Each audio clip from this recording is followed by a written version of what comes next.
I'm Christian Abbott. I'm Nathan Lavender. I'm Sean Abbott. And this is the Red Mist Podcast.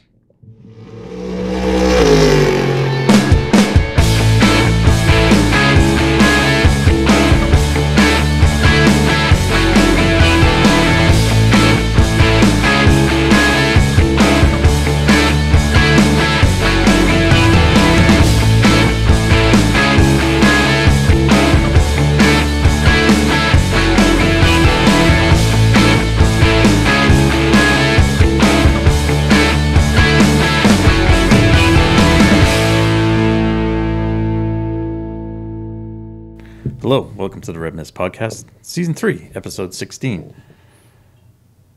The Dyson Racing Riley and Scott Mark III from our Grand Am and early, maybe ALMS days. I'm not 100%. Can't remember. They had the Lola then, but it was powered by a Ford.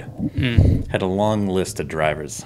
James Weaver, Andy Wallace, Elliot Forbes Robinson, Butch Leitzinger, Dorsey Schrader, John Paul Jr., Andy Lally drove one, and I think that's it. I don't know. There could have been more in there.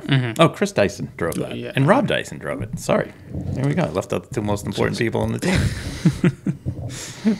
But those things were beasts. Love them. It was at Daytona when they won the 24 hours, so that was pretty cool. Man. Had the Lozano Brothers power plant in the back. Big Ford.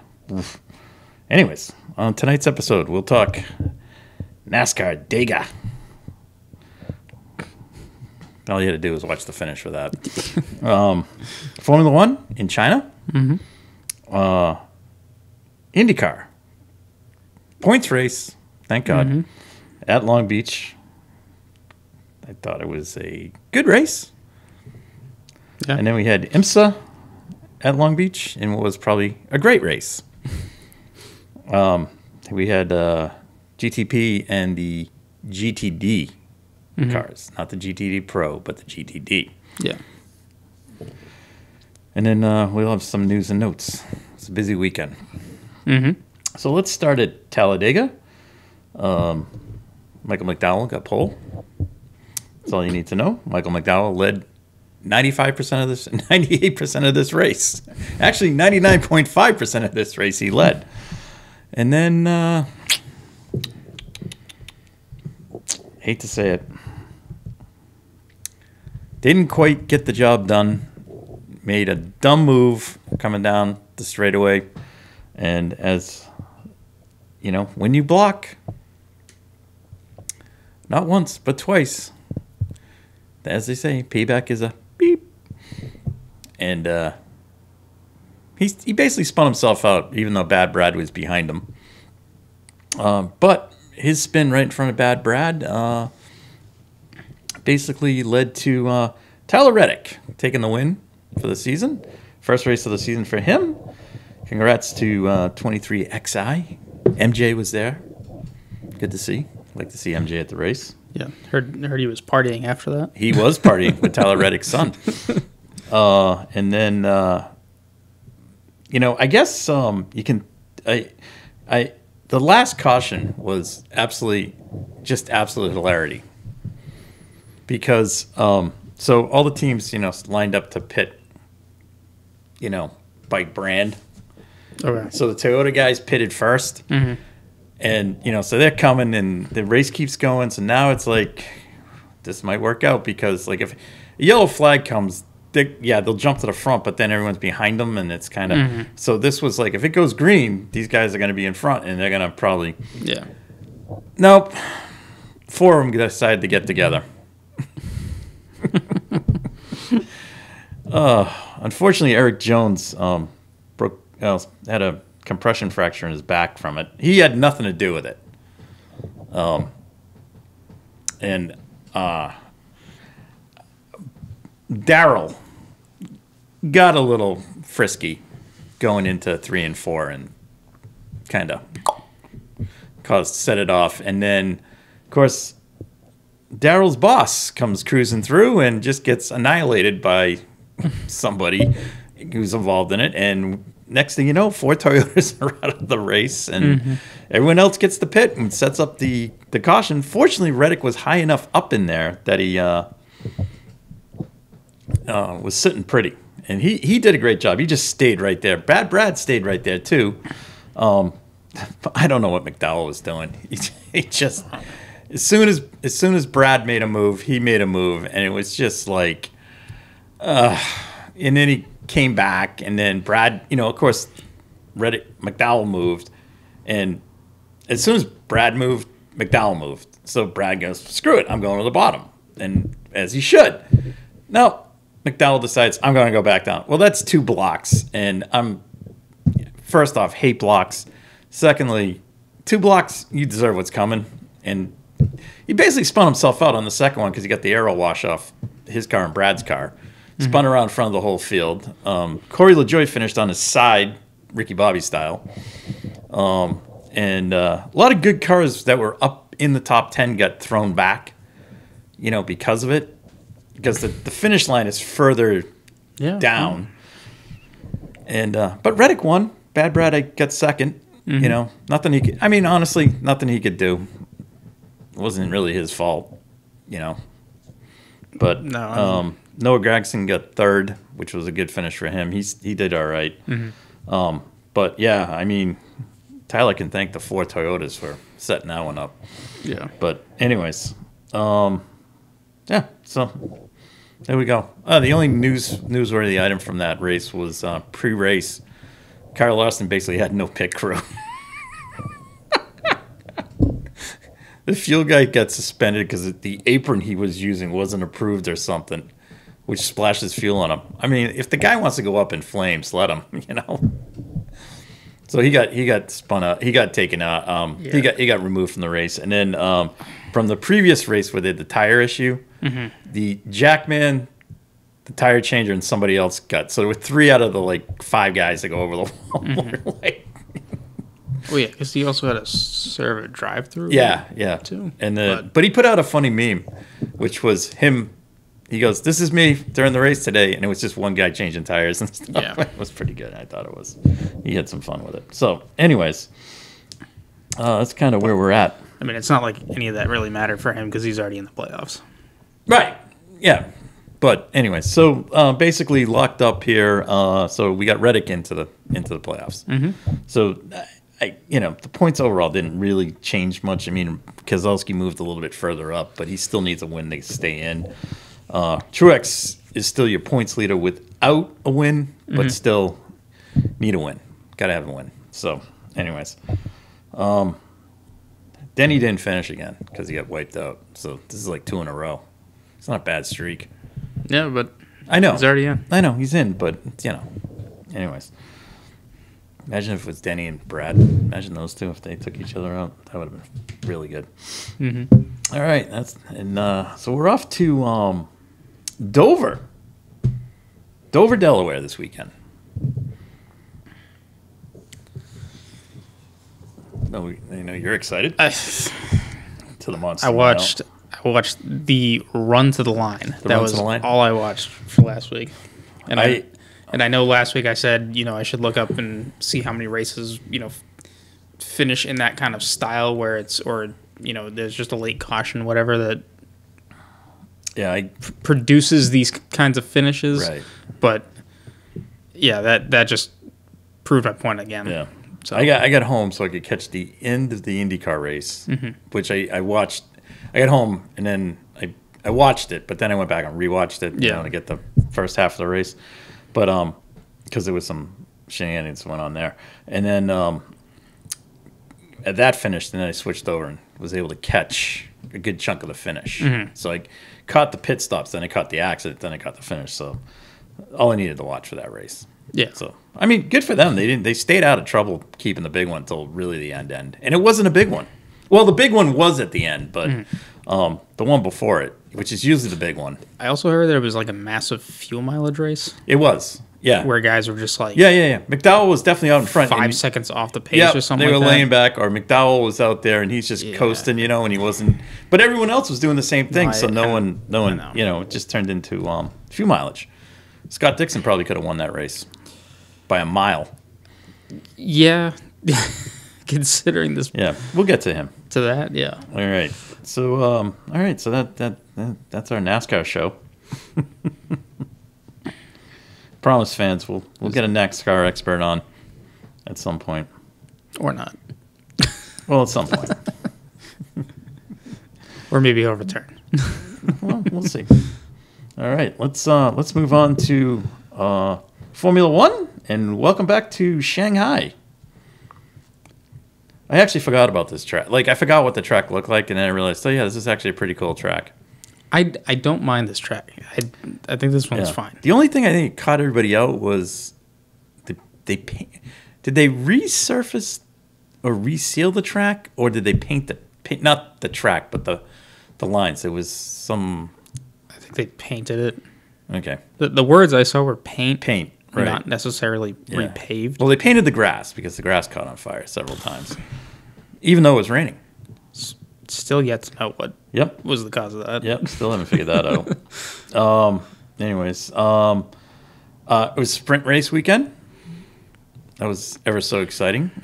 We returned to a track after 4 years, and let's just have one practice session for everybody. Good idea. Sprint race. Well, I mean, it got everyone. It got everyone excited because of the everyone got in a lather. The sprint qualifying. Sprint qualifying. It's going to be different. In the rain. I'm like, sprint qualifying was in the rain. It's not going to be different. It was in the rain. The race was not in the rain. And what happened on lap 4? even if the race was in the rain, I don't think it would have changed the outcome. Now, I will say this: the qualifying in the rain is fun.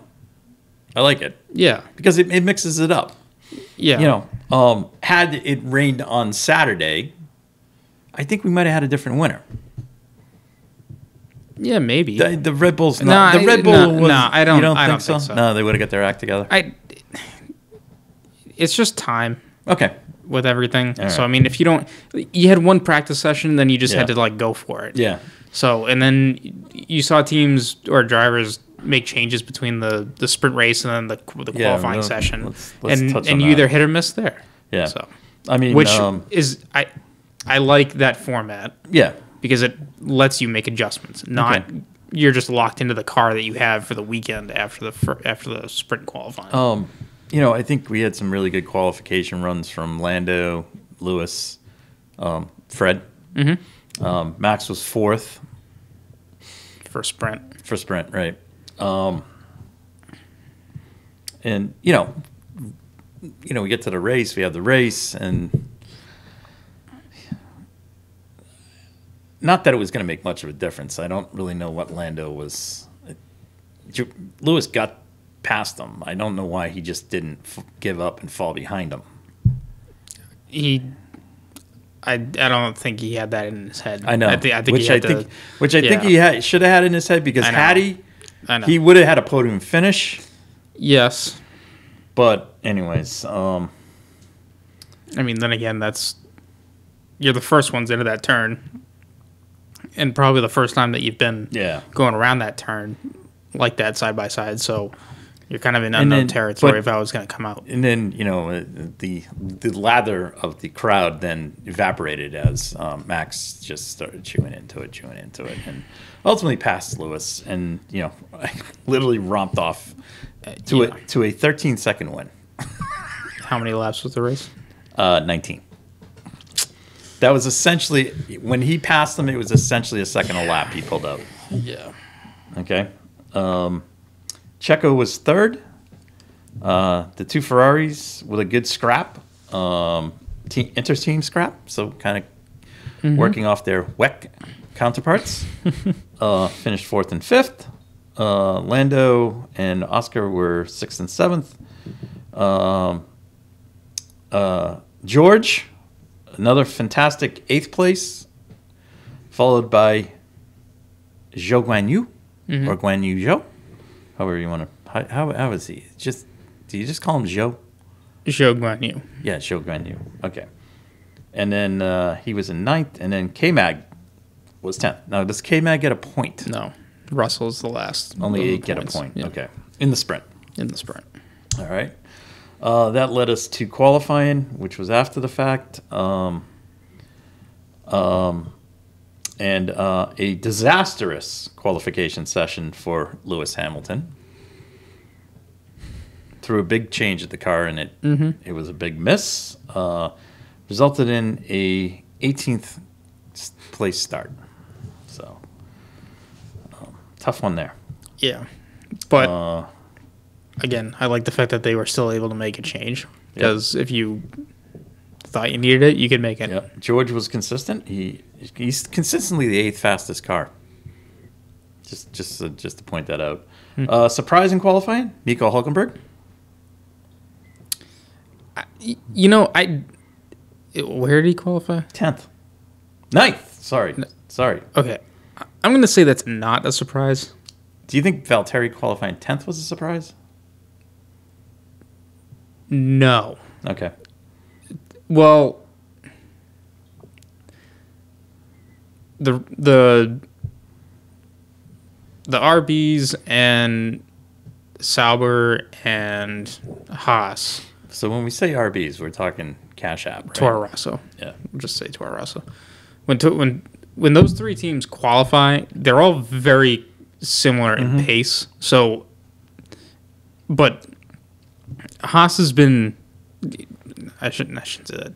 Hülkenberg has been doing very well in qualifying. Yep. So for him to be up there, I don't find that all that surprising based on how this season has gone so far. I think for where Haas stands at the moment in the constructors is surprising, because I would expect Toro Rosso or Visa Cash App to be higher up, based on where they left off last season. This weekend they were strong looking and then got taken out, but that's a different story. At the top of the grid, we had Max, Sergio. It was 0.3 of a second difference. Fernando, once again, mixing it up. Love it. The two McLarens, great job. Followed by 2 Ferraris. So that was good. Before we go on to the race, I do want to say I loved Fernando's driving in the sprint race. Yeah. Again, smart mental side of how to play the game. Showed exactly why he's still around. Yeah. So and if his car was just faster and better during the race, there's no question that he'd be up there. But they have the 1 lap pace somewhat. Well, I should say figured out, but they're very good on 1 lap pace in comparison to their race pace. So if they could sort that out, that'd be much better for them. All right, the race. Good start.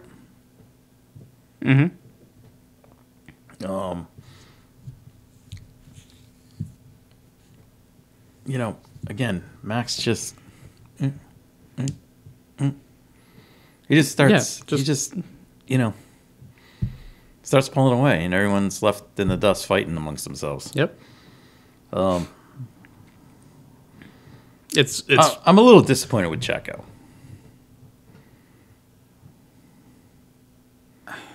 Okay, how? He should have been the second place car.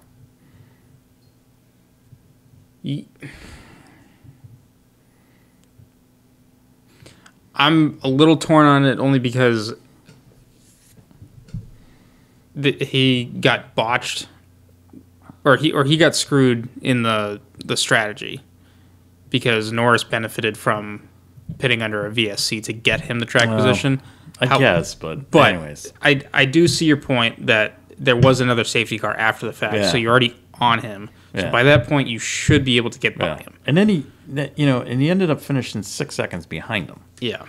So, and I mean, all the props to Lando. Yeah. So, and good strategy call by McLaren. Yes. Again, that's where a little bit of common sense and strategy comes into play. Ferrari, decent job, 4th and 5th. George improved to 6th, Fred to 7th. Lewis mover of the race up to 9th. And then Hulkenberg grabbed the last point. So I feel bad. Valtteri, like, literally, engine problem. Kind of wrecked the whole day. And the weekend was good because they weren't screwing up the pit stops. They didn't have those extra long pit stops. No, I mean, yeah, but something else is good. Whatever they're doing this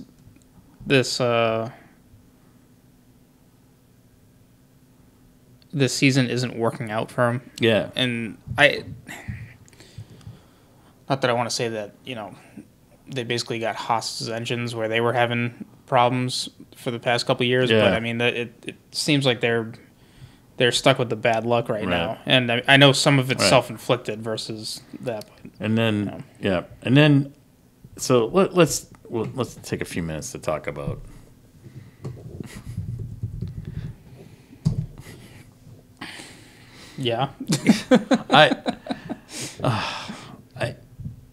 he took out both cars. I know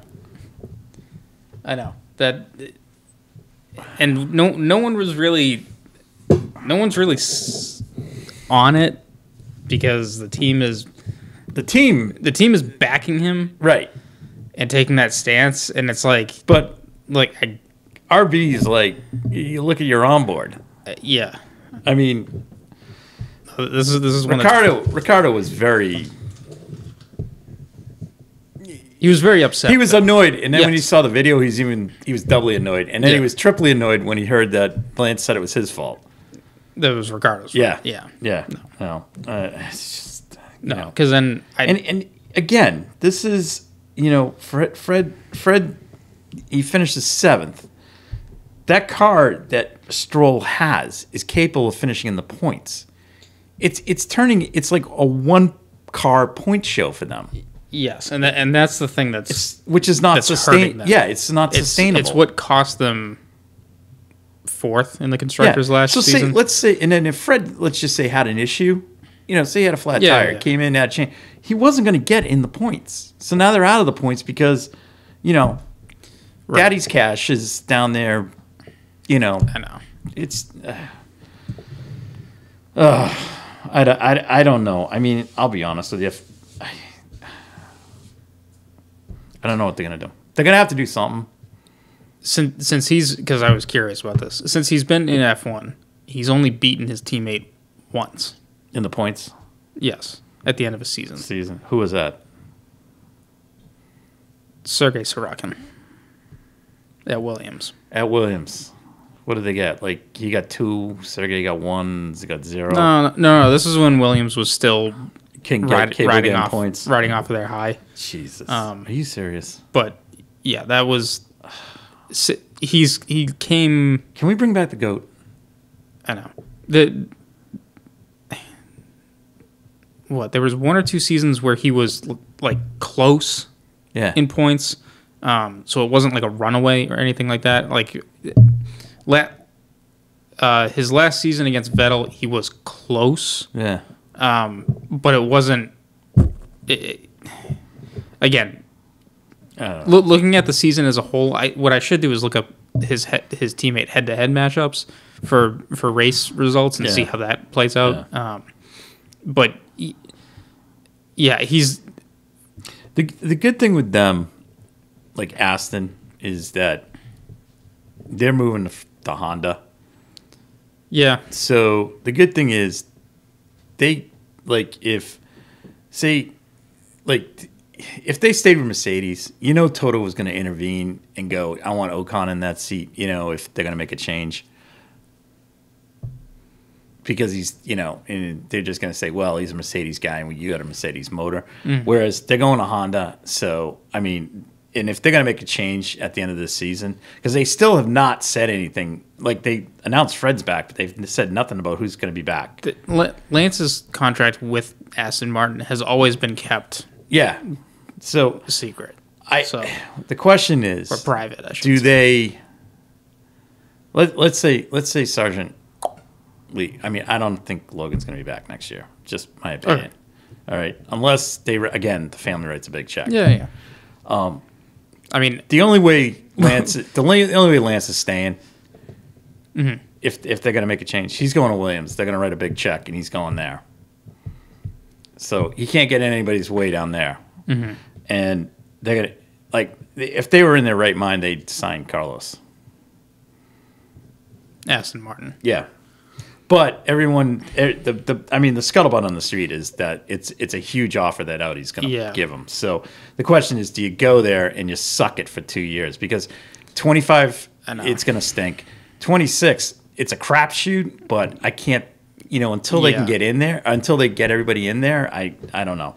I mean, that's Carlos making his mind up, I mean, if Carlos goes there, I mean, honestly, I'd bring Bottas in. Yeah, that wouldn't be bad. I know we're talking. We want to see younger guys on the grid, but yeah. But that team is capable right now of getting anywhere from. I'm not going to say a second place finish in the team points, but they could finish third with the right driver combination. So, anyways, I mean, I would say that they are the fourth best car on the grid. Yeah, I would say that McLaren in front of it, or do you have? I have Ferrari and then McLaren. Yeah, and Mercedes is behind Aston. Yes. Yeah, and it has nothing to do with it's. No disrespect to Lewis, but it's just the car is not. The car is not there. Yeah, complete disrespect to utter disrespect to George. He's. Anyways, can't wait for him to be there next year. Anyways, so wow, so there we go.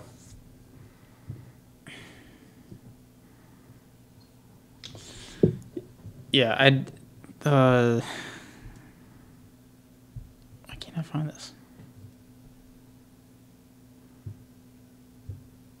I don't know. God. All I want is just... I wanted the lap chart from China just to see the pit stops because I was curious about when Lando pitted versus... Carlos is still 7 points behind Leclerc. Yeah, I know. With a DNF. Yeah. And Oscar's got... Yeah, I mean... Yeah, I mean, Fred is 8th in the driver's points. Somehow, Stroll is 10th. Okay, well, he's 10th because the other half of the grid... Now, here's something funny. Can't figure it out. Behrman. He's 10th, but Oliver Behrman, who raced one race, is 3 points behind. Yes, I know. Well, the question is how many... Hey, I got a question. Ferrari's got 3... So that counts, right? Because he got points, right? That counts as their point total. That goes to their team point total, yes.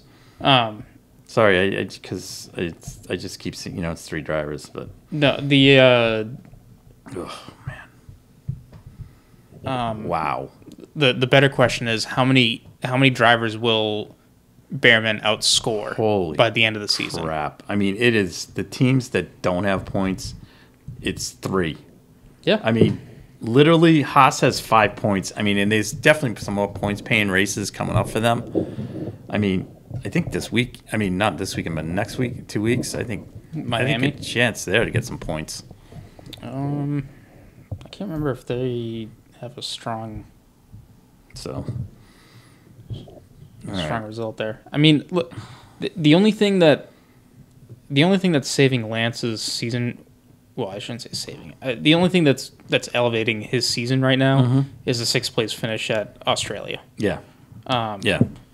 And it's again like he's not massively outscoring other guys either. Like he is the weakest one in the top 5 teams. Okay. So, all right. Let's go on to IndyCar, Long Beach. Always a highlight of the season. I just want to point out my race winner that I picked. Your race winner, or the one that I picked to win. Oh, can you review? Week. Can you review those? Yeah. Just while we're here. Oh, how would we? Actually, let me go back to Formula F1. One. Yeah, just to close that out. I had 2 on the podium, but incorrect positions. Yeah, what Max and I had Max and Norris. Okay. Because I picked Carlos to win outright. Yeah. Nate got Max correct, and then also Perez on the podium, but wrong position. Okay. So he's got like 1.5. Yep. And then you had only Max correct. Right. I was the risk taker. Who's my dark horse? Your dark horse was Piastri. Oh, okay. So finished in top 10. I mean, okay. All of our dark horses are all top 5 teams. Like it's not. Good. Yeah. No one. We didn't pick a true dark horse. We probably should start doing true dark horses. A true dark horse isn't really going to happen until Monza because that's where the Williams is fast. Right. Yeah. Okay. All right. So let's IndyCar to review picks. I had to win. I had Ericsson, and my dark horse was Rosenqvist. Oh, so the weekend started off strong with that one. Yeah. And then Nate had Award to win, and Ferrucci is his dark horse. That was not a good weekend. Yeah. McLaren just kind of dropped the ball, but I think they also got. Well, no. He didn't drop the ball. Never mind. It wasn't. He didn't get caught out. Yeah.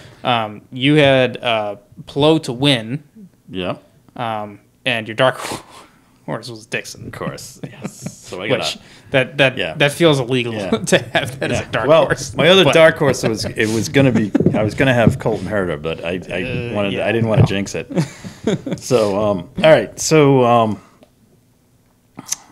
overall, we had a newcomer to the paddock, Theo Pourchaire. Boy, did he dived right into the whole IndyCar thing. Yeah. He was a lot of stuff out there. Did a couple interviews with Racer. Did a bunch of stuff on social media and stuff. So kind of looked relaxed, like he really enjoyed it, which was great. I mean, first practice session, definitely did the right thing, tried to get around the track. Second practice session, got a little bit quicker. I mean, given the fact that he's driving one of the Arrow McLarens, still, he got ahead of guys that. Yeah, he was not slow. No, and he also. Now, would it have been different if he was in an AJ Foyt or Dale Coyne car? Probably. Yeah, probably. I mean, but again, I would have liked to have seen that. But still. When you're driving for a high-profile team, you can't go out there and bang it off the wall because that's not going to look good. He didn't do that. No. Did well. Third practice session, it was awesome. Did the old tire scrape on the wall, which was good. But as everyone pointed out, everybody does that here. Yeah. So, and he didn't damage the car, nothing like that. So that was good. And things like that. So, Will Power just. This poor weekend was all over the place. I felt so bad, but I don't know. It's still good. I mean, he is. Yeah. There's plenty of races to go for him to sneak up there. I just want to look at just the Fast Six. Yeah, because Power. He was the fast at the end of the day in qualifying. He was the fastest of the Penske cars. Took second. Rosenqvist was first. J-New and he only missed pole by 4,000. J-New was third. Colton fourth. Ericsson and then Palou. Yeah. Dixon is nowhere near this.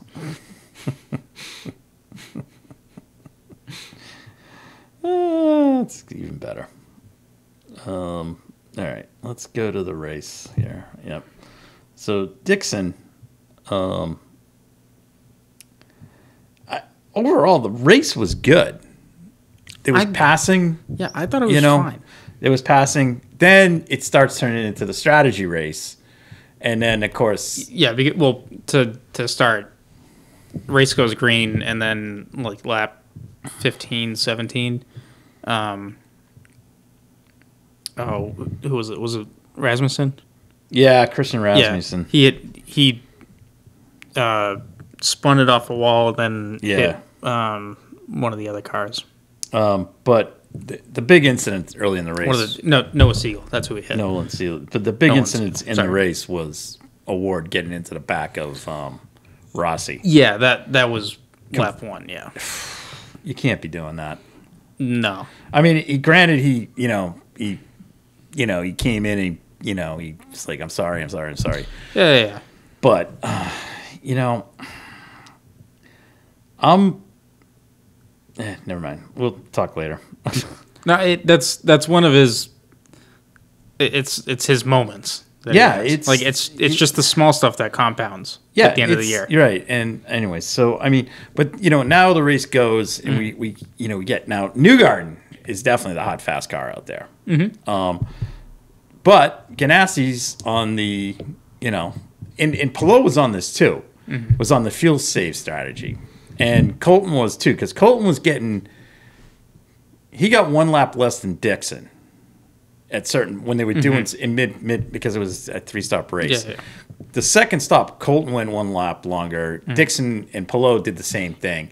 So the Hondas were definitely getting better mileage, but I think they were also at that point of the race really saving fuel. Yeah. But then they go out, and then the strategy starts to unfold, and all of a sudden here comes Dixon to the front, and he gets there, and from that point on he's just doing his thing. Yeah. They're like, hit a number, and he's like, never complaining. But inside, after the race, they were talking about it. He goes, I wasn't even close. Mm-hmm. And then finally, somewhere along the line, he got to where they went, and they were like, go for it. And he went. I don't know if Newgarden would have got him. Not 100% certain. Because I think Newgarden was going to have to send it.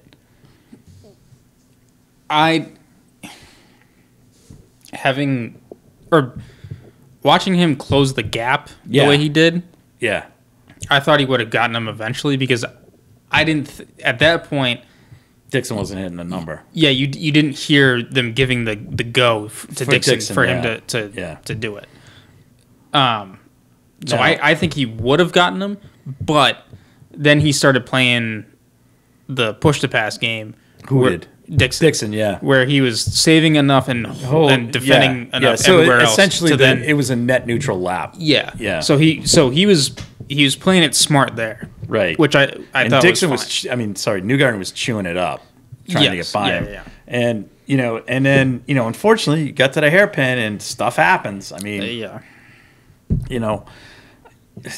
I don't know. I mean, who knows? He could have bogged the tap wasn't a big tap. There's been worse. I don't think that was just a racing incident there. Yeah, because it could have been the opposite. It could have been Colton getting Jay New getting into Colton. It was. Well, there was also, and if it wasn't going to be Colton, it was going to be Palou was right behind him. So say Palou got by Colton, he was going to do the same. He was going to be up and all over Newgarden too. So and being Dixon's teammate, he definitely would have been harassing him. So. Right. So I think that's why Palou was in a rush to get there. Mm-hmm. Colton was in a rush to get there because he's his teammate, but I think the Honda guys were in a rush to get there because it was Honda's race. So once again, Dixon just the guy knows. I don't know. He's got got it in his right foot. The other thing too is the next guy back that was on his strategy. Was Power. Yeah, and the only difference really between the two was the tire they were on, because Dixon went alternate, right, and then Power went primary, right, and Power ended up finishing 8th, and he was still he was 15, 20 seconds back. Hold on, no, they don't. Hold on, I get it. They don't on the Indy site. They don't do it, but anyways, so I don't know what. I mean, 15 seconds back. Okay, from Dixon. Here it is. Yeah, he was 15 seconds back, and he even admitted Power after the race when they had an interview, he was like, I don't know. It was just the tire, I guess. Yeah, because I think everyone was kind of shocked at how well the alternates were performing. Herder and Palou definitely were. They were shocked by the fuel mileage run. Yes, the fuel mileage, yes, but also that the alternates were holding up as well as they were. So because there were times where I think people were contemplating putting on used. I mean, the only big thing out of that race really was the Palou Rossi. The Award Rossi incident. Pocher finished 11th, right behind Rossi. Good outing. Mm-hmm. Grosjean finished 8th for Juncos. Kyle Kirkwood with that was actually a good finish by Andretti. It was 2nd, 5th, and 7th, so good for them. And then Felix with MSR. So and again, what happened to Scotty Mack? He had not a good race. Holy crap! No, he must have pulled off. I didn't see that. Well, it said he's running, but he must have had something happen, and they were in the pits for a bit because he's running at the end. But he only did 71 laps. Rasmussen didn't get into him, did he? No, because it was Nolan Siegel that hit him, because I remember it was, or no, I'm sorry, it was Jack Harvey that hit him. All right, it was a Dale Coyne-Car. But I will say this is kind of funny. In the inter-team battle, finishing 18th was Stingray Robb. Finishing 21st, Santino Ferrucci. Yeah, that's a quiet result, right? And that was a lap ahead. No. Rob went for the fuel strategy race. Still beat him. So made one less pit stop. Oh, still beat him. Yeah. No. I mean, fair enough. Yeah. So, all right. IndyCar is off to Barber this weekend. Yeah. And after coming off his strong performance, Teo Pourchaire will be in the McLaren again this weekend. Yeah. So good there. So looking forward to that track. Another interesting track. So we'll see how it goes. Yeah. And see if Mr. Quick Hands can stay on the track this time. Pato. Mr. Quick Hands, that's what they call him. I thought he was in the NBC booth, they call him Mr. Quick Hands. Yeah. All right. Just you got your picks for that one? I'm gonna go Palou. All right. I got to pick a dark horse. No Dixon. No Dixon. No Herder. I'm gonna go Rosenquist. Okay. I'm gonna go Power. Will Power. He does always well there. And my dark horse is gonna be Grosjean. Oh, okay. Because he's done well there. He has. Nate got his picks in. Ferrucci?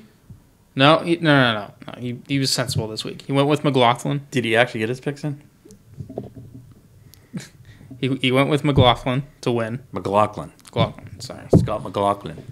Thirsty threes for the win. Yeah, thirsty threes. Oh, God. And then he went for Kyle Kirkwood as a dark horse. Look at that.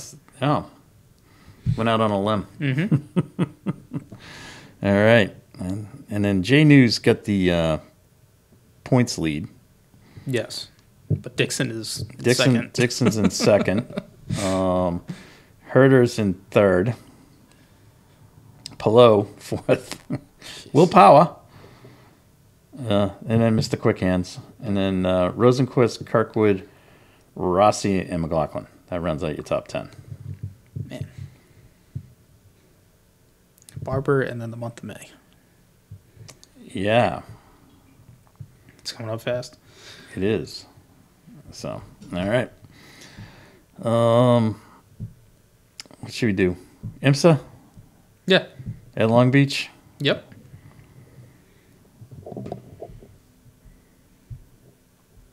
Two classes. If I was going to... we didn't do a pick here, but if we were going to pick...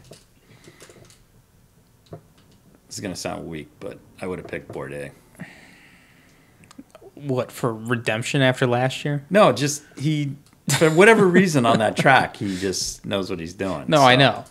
But this time, were you gonna go with one of the Acuras, or are you gonna go? Well, no. Based off of last year, I would have went BMW. Oh, with BMW, how strong they were. Right. But then again, I probably would have. I think I probably would have just said Porsche just to keep on rolling.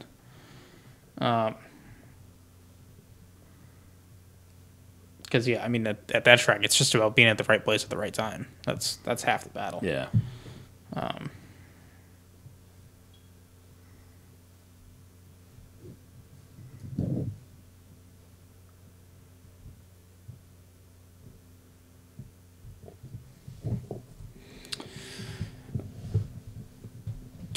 GTP. Yeah, sorry, I'm having an issue here. Something's not. Why is it not doing this? Well, in terms of all the cautions during the race, now I'm switching. No GTP, but just in general. Well, actually, no. Yeah, GTP. Let me start off with that one. Oh my God. Number 40 car had an incident after their first pit stop, first pit stop, one and only pit stop. That was Jordan and Delacraz, and Delacraz put it on the wall. Yeah. So, yeah, I mean that stunk because they were going on, or Jordan put in a good stint to be in a good position for it. Not that I don't know if they had the outright pace, but they definitely had a decent pace during the race. Yeah. So I think I was a little I guess at the end of the day disappointed with the Acuras. I mean, it was definitely Jordan was definitely there, but he can't make. I don't think he was in the position to win.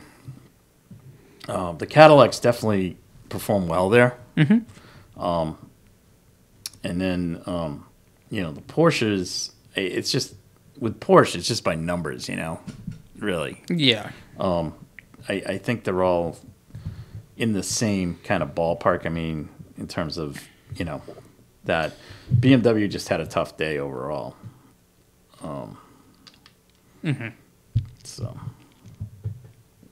but Bourdais really just he doesn't care there. He just goes. Yeah. So I mean, it really made a great weekend for Ganassi. Yeah. The GTD race really, I don't really have much to say about it because I'll be honest with you. Well, I mean, the games that Lexus played with their pro drivers, they basically took their two pro drivers and put them in the car and then threw, basically everybody, the top end driver that was in the second Lexus, because they entered two cars. So basically, they brought both cars. Both cars. So essentially, one guy got aced out on the weekend. But I mean, I don't know. I wasn't thrilled with that piece of it, but I guess it is what it is. Well, no, but leading up, you were talking about how everyone was playing games. And you were kind of all for it. I thought I thought the other teams were going to play games, and the only ones, and it was by default, the only one that really did play games was the Heart of Racing, and they got wiped out. So there's not much to say, and they get wiped out towards the end of the race. I mean that was really about it. I mean, the rest, I mean, the Turner guys finished second. Yep. The question is whether Monte Carlo and Parker Thompson could have finished first, as a driver combination. Could they have? I think so, because Frankie was actually pretty good all weekend. It wasn't him that it wasn't his issues. So,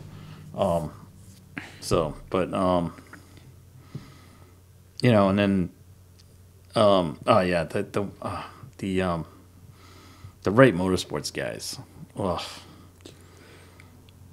That was that's no that was one's too bad. fault. The inception card, I know. they had an issue, and then right as that happened, you're like, oh, Yeah. It's like I don't know what I'm doing. So. No, but that's half the battle at Long Beach is just to survive it. Right. So, but yeah, I mean it's unfortunate because those two were coming off a strong drive at Sonoma in the GT Challenge race or GT America series.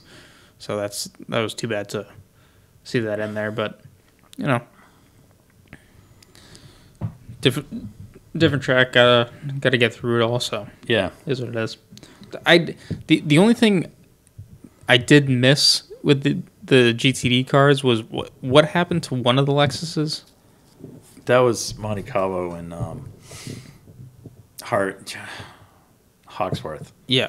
It got tangled. Like they had an issue, came in, rebounded from the issue, and then went back out. And Hawksworth got something. He got caught up in something. It wasn't anybody's fault. It just No, that was just the only thing I remember I missed. Because at one point I looked at the board and I was like, no, I watched qualifying. I thought he was up. They were up there. So, but yeah. Well, they're off to Laguna in a couple weeks' time. Yeah, and we had teams testing there this week, so yeah.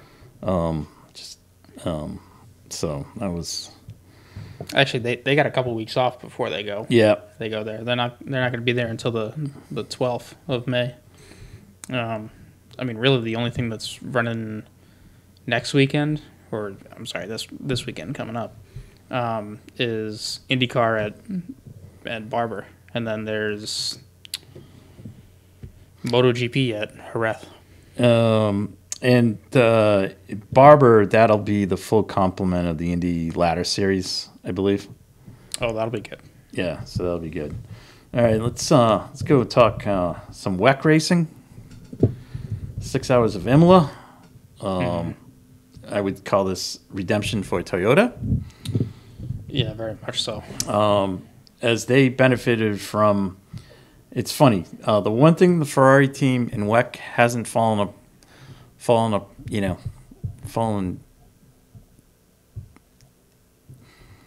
the ladder or fallen down on was pit stop strategy, and they blew it this weekend. Did they leave? Did the Formula One team stay and?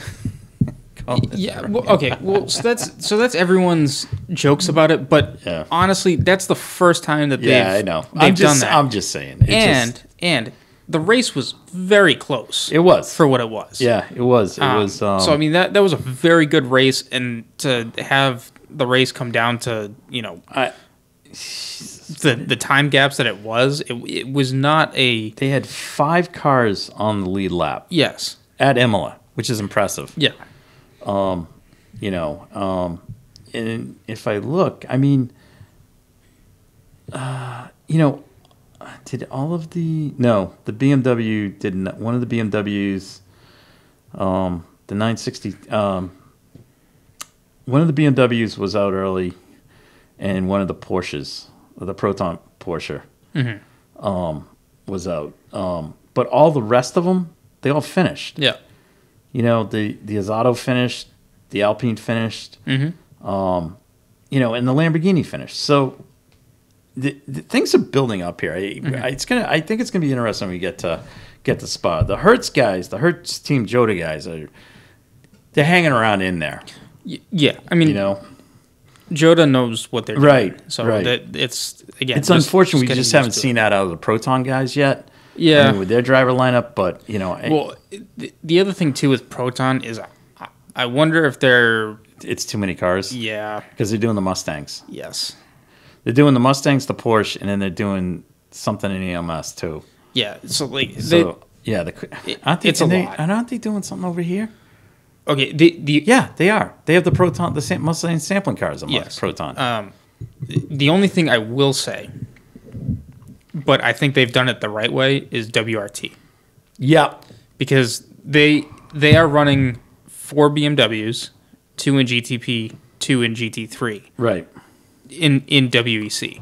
Now, the only reason I say that it's easier than what Proton is doing is because they do have 2 GTPs and 2 GT3s, but the 2 GT3s are not new cars like the Fords that Proton is doing. Right. So I think Proton's put themselves in a very steeper learning curve to get up to the pace, which is fine. Like, they'll figure it out. But I give them credit. I mean, that team overall over its history has always kind of, it started off small and then it just took bigger and bigger chunks. I mean, I'm not, hopefully they keep going. The Mustangs are definitely.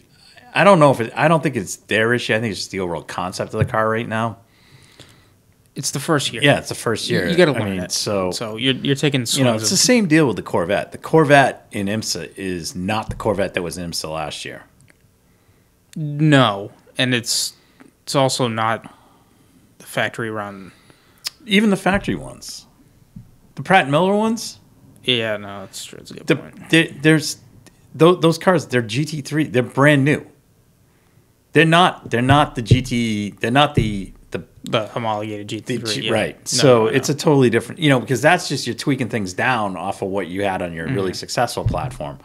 So now you got a full. It's it takes a bit. So yeah, I'm sure IMSA and WC don't want to give him a favorable BOP right out of the gate. No, you need give this. I'm sorry, but you got to crawl before you walk, and walk before you run. So I mean, it's this is the way it goes, and at some point, they'll get it. Everybody's going to get it right. I'm sure Ford will get the things. Multimatic guys will get those things straightened out, and we'll go from there. Yeah. But it was a great race. There was great track to be on. Mm-hmm.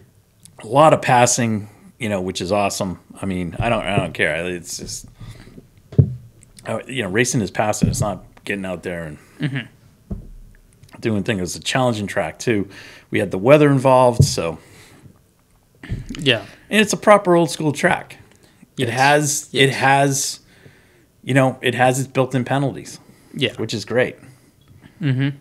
So. Good on them. GT3 we went BMW 1-2. Yes. And in second place, the doctor, Valentino Rossi. Mm-hmm. Was that his first podium? First podium in WEC. WEC, yeah. Yeah. I was gonna say, I was like, pretty cool. You would have thought he won the world championship by the way he was celebrating. That's awesome. I love that guy. But yeah. He gets out of the car, they're interviewing him. He's grazie. I was good. It was like this and like that. And I love him. It's just the guy loves racing. So yeah, never a bad day with him. Anyways, so that was cool. That was a bad Italian accent, but it sounded like him. I always laugh when he gets interviewed. I love him. Yeah. And then we had Manti with their Porsche in third, so good on them. And then Ferrari, Aston. So wow, that was. And we had a McLaren. Boy, did we have... And then the Vets. That was a good mix. Had a Mustang finish. Where the Lexus finish for them? They're towards the bottom of that. I know they're still trying to figure out that car over here. But isn't that car really the IMSA car? Yeah. The car is... I think... That's the oldest homologated GT3 car right now. I'm just kind of curious. Maybe it's the team, but it sure could. I'm not too familiar with those guys. So who is it? A Codis ASP. I don't know who they are. Okay. Oh. I mean, they got Kelvin Vanderland is driving, and Jose Maria Lopez who drove. He's they're factory Toyota guys, but the rest of them, I'm not. I wonder. It's like if the Vasser Sullivan guys were running. I'm not like. Yeah. Have they consulted with them? I mean, also you're running different tracks, but you're running the same tire pretty much because it's a Michelin. Oh no, they're running a Goodyear. That's right. Yeah. So maybe that's what I don't know. Anyways, I don't know. I'm just kind of. I'm of the opinion right now. I don't think the WC has looked kindly upon Toyota with their BOP. Yeah. I think they've hurt them. Yeah. I think the other team that's kind of one of the teams that is suffering is the Iron Dames. Mm-hmm. I think I know they're running the Lamborghini, like they're affiliated with them. Mm-hmm.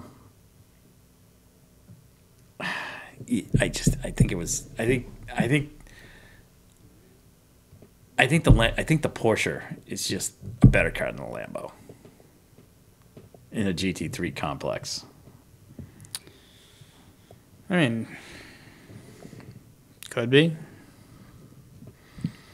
I mean, it again, like I said, if I think WC is not giving Toyota a favorable BOP, then they could not be giving the Lambo a favorable BOP. So I mean, that's the only with the sports car racing. For as good as some racing is, the winner can feel manufactured at times because if you get a favorable BOP, that's like there's your winner right there. Right. So I mean, it is unfortunately the part of the game, but the hope is that you can get it in a sweet spot. Like we have seen them in a sweet spot before because I think with ALMS at one point, like you had any one of the four manufacturers between Corvette, Ferrari, Porsche, and BMW all fighting amongst one another on top of one of each other. I know it was slightly different with GT2, but you can get it right. So I mean, all they're doing right now is just collecting data, and hopefully next year or the year after will be it'll be good. Or I'm sorry, you hope that every year from now on it gets better as it goes on. Because I mean, it seems like the Porsche GTPs are figuring it out in hypercar. I'm not really sure. Well, I'm sorry. The Cadillacs need a second car over there to help generate data. Because having one car over there is just not helping. And the BMWs, I think they're just going through a learning phase as well. All right. And so they're off to Spa next. Mm-hmm. And then that's May, and then we'll be at Le Mans next. Yes. Well, we won't be, but no, they will be. We could be. Yeah, love to be, but it's not in the cards this year. Just on the news front, it's actually kind of a little slow out there. Outside of Theo coming back to McLaren for the weekend. Hey, IROC's back. Yeah, I was going to talk about that. It's just I had one other thing I wanted to get to, and then we can. Hold on a second. Sorry. Other than the headline to that, I don't really know the back story financial stuff that's going on. So yeah. I'm not up to so that. Yeah. So I guess So they're coming July. It's part of the July weekend there. Who has picked up the IROC name? The same guys that had Tony Stewart's SRX. Okay, so it's Don. I think. Well, Don Hawk is now running Skip Barber. Mm-hmm. So, and what's his name? Jeff Gordon's crew chief there.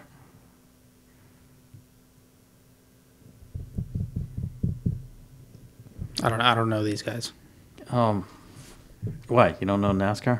No, I never got the obsession with knowing the crew chief's name. Back in the days. Yeah, it's not my thing. Ray Evernham. Okay. Oh, you know who else is involved in this? Rob Kaufman. He used to field Ferraris that ran in ALMS, and he also was part of Michael Waltrip Racing. So he's involved. So they're coming to Lime Rock for a weekend event. In July. Yeah. Who are they running with that week? Is that part of that Drift Fest? No, I think it's Speed Tour. Oh, Speed Tour. All right. Not quite certain what exactly they have on the docket for that weekend. Yeah. But I would assume more club level type of racing. Right. Or lower tiered regional races. Yeah, so it should be a good place to start. Yeah. No, I mean, again, it should be a good race. Fun time. I don't Speed Tour All-Star Race Weekend. Okay. I don't know. They haven't announced any names for who's going to be. Yeah, I mean they've thrown some out, but I haven't really. No one's really, like you said, confirmed. So yeah. But the only thing I'm not. I liked SRX, so. Oh no, I liked it too. I'm kind of bummed that it's gone by the wayside, but. Yeah.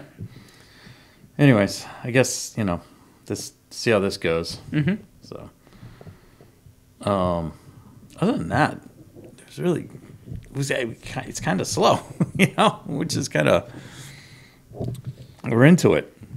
Yeah, I mean, well, a lot of racing happened last week, which was good. Yeah, I'd rather talk about the racing. We got a lot of racing going. We still have a lot going on this weekend. I mean,